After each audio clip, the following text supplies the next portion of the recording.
രാവിലെ മുതൽ തന്നെ ദൗത്യത്തിന് പ്രതിസന്ധികളേറെയായിരുന്നു. മലമുകളിൽ മഴ പെയ്തതോടെ ഗംഗാവലി നദി കലങ്ങി മറിഞ്ഞു.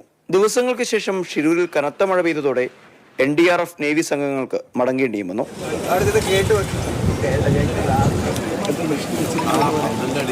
ഗോവയിൽ നിന്നും ഡ്രഡ്ജർ തിങ്കളാഴ്ച തന്നെ ഇവിടെ എത്തിക്കുമെന്ന് കാർവാർ MLA സതീഷ് കൃഷ്ണസേന ആവർത്തിച്ചു. We had a meeting of supply of this machinery, which I was trying from Kerala.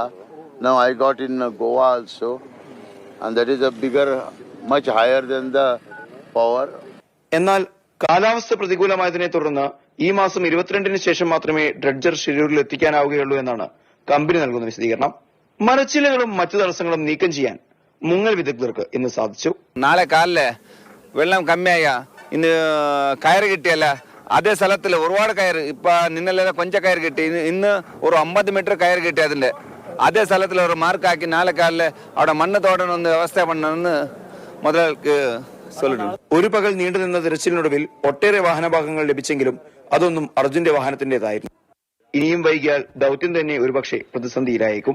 Dredger തിങ്കളാഴ്ച എത്തുമെന്ന് MLA, എന്നാൽ 22-ന് എത്തിക്കാൻ കഴിയുള്ളൂ എന്ന് ഡ്രഡ്ജിംഗ് കമ്പനി. ആശയക്കുഴപ്പങ്ങൾ തുടർന്നുകൊണ്ടേയിരിക്കുകയാണ്. ഈ ആശയക്കുഴപ്പങ്ങൾ പരിഹരിച്ചാൽ മാത്രമേ ഈ മിഷൻ ദുഷ്കരമല്ലാതെ പരിഹരിക്കാനും മുന്നോട്ടേക്ക് കൊണ്ടുപോകാനും കഴിയൂ. ഷിരൂരിൽ നിന്നും ടീം മാതൃഭൂമി ന്യൂസ്.